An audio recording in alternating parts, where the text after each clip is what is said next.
Philosopher Epictetus once said, "How long are you going to wait before you demand the best for yourself?" Philosophical activities were initially just small drops in the era before Socrates, but they truly became a significant stream after his death. Two branches of philosophy emerged after Socrates' death: theory and practice. Leading these branches were Plato, theory, and Antisthenes, practice. However, life would be even more wonderful if humans could combine both the theory and practice of philosophy. At that point, we will find a path for ourselves, a clearer and easier path for the mind and ethics.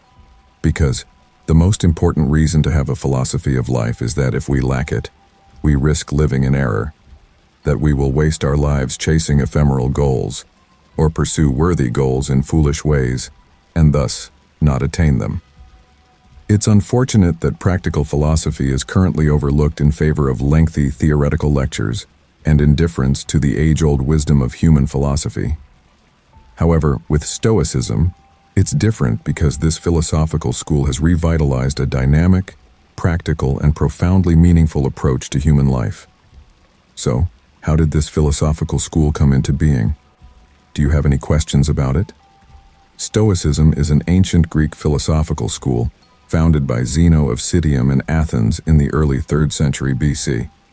Stoicism is a branch of philosophy that concerns the ethics of human beings, created through logic and how humans perceive the nature of the world. Stoicism holds that because humans are social beings, the path to our eudaimonia, happiness, will be found by accepting everything that is happening, not allowing ourselves to be controlled by desires or fear of pain, using our minds to understand the world and perform our part in the natural plan, and through working together and treating others fairly and impartially. Stoic individuals are best known for their teachings that virtue is the only good for humans, and that things around us, such as health, wealth, and pleasure, are essentially neither good nor bad, adiaphora, but have value as important to the exercise of virtue. In addition to Aristotle's ethics, Stoic principles have also greatly influenced foundational approaches to Western moral philosophy. Stoic individuals believe that certain emotions are a result of errors in judgment, and they believe that humans should strive to maintain their prohairesis in a way that is in harmony with nature. For this very reason, adherents of Stoicism believe that the clearest indication of an individual's philosophy will be revealed not through their words, but through their actions. To lead a good life, humans must understand the principles of the natural order, as Stoicism holds that nature is the root of all things. Since its inception, Stoic philosophies gradually gained popularity in Greek and Roman societies until the 3rd century AD. One of the most famous Stoics at that time was Emperor Marcus Aurelius. Stoicism's prominence as a separate philosophical school waned after Christianity became the state religion in the 4th century AD. On the other hand, some Stoic concepts were integrated into Christianity from its early days. Later, Stoic philosophy experienced periods of revival, notably during the Renaissance, Neo-Stoicism, and in modern times, Modern Stoicism. Stoicism has been misunderstood for too long.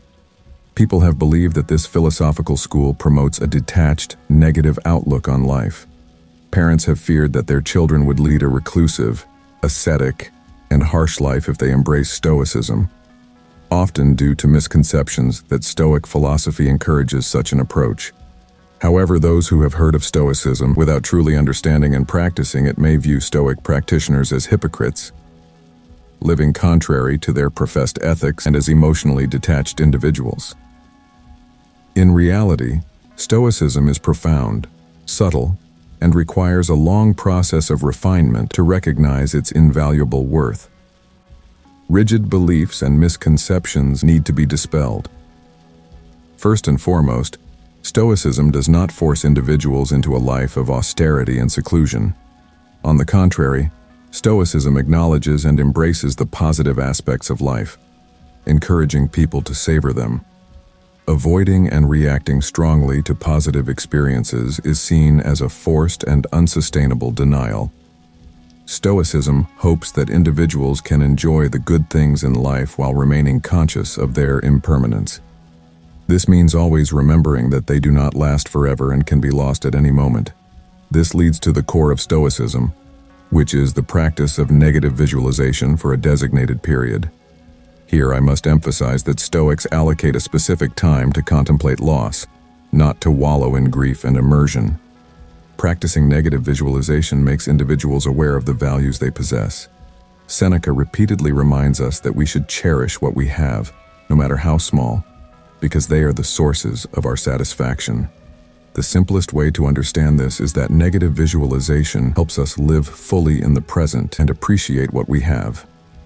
From there, we gain a pragmatic perspective and understand the need to focus on the essentials of life rather than chasing ephemeral extravagance. The values of Stoicism have gradually been forgotten since the passing of the great Stoic philosopher, Emperor Marcus Aurelius. Furthermore, in the early decades of the 20th century, careless and arbitrary use of language has diminished the interest of philosophers in Stoicism.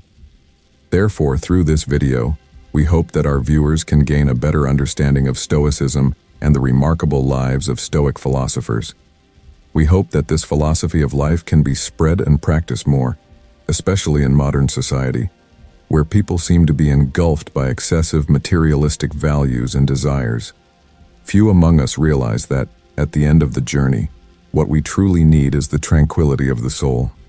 Now, let's broaden our perspective from Stoic philosophy to the world of 4.0 and see what Stoicism has to say about money. According to the Roman philosopher Lucius Annaeus Seneca, a person's circumstances do not make them poor. It is their acceptance of their circumstances that matters. Therefore, we can't consider someone poor just because they live contentedly with what they have. Conversely, a person who constantly clings to their possessions and fears losing them cannot be considered wealthy. The crucial point that philosopher Lucius Seneca wants to convey is whether we want a pile of money or enough money for our needs. Those who have a pile of money often want more, which clearly indicates that they do not have enough. On the other hand, those who have enough have achieved something essential that others have not. They recognize the point of sufficiency. Money never truly makes a person wealthy. Instead, it instills in those who possess it a constant craving for more. But when someone comprehends their basic and essential needs, they not only master themselves but also overcome the fear of poverty. Furthermore, in connection with the modern world, Stoic philosophy also imparts lessons on time management. This philosophical school believes that humans constantly waste their own time, a phenomenon that has existed for thousands of years. In a letter from Seneca to his friend Lucilius, he provides two sobering admonitions for the thieves of time throughout the ages. Firstly, he emphasizes the importance of valuing one's own time, especially in the present moment. Many, particularly young people, mistakenly believe that they have an enormous amount of time at their disposal, and death seems distant and nebulous. However, in reality, we are wrong to think of death as a future event. It arrives every day, for our entire past is nothing but death. For many, death comes unexpectedly and swiftly. If the grim reaper were to knock on your door without warning, would you regret squandering your precious time? Next, this philosophical school also reminds us that we should not only value our own time, but also the time of others. Certainly each one of us has been a thief of other people's time at some point. We waste our own time and the time of those around us, which, according to philosophers, is truly something to avoid. In today's world, many people seem to steal time from others, but it appears that for them, time is not as important as losing money or material possessions. As Seneca wrote in his first letter to his friend Lucilius, "An odd thing, isn't it?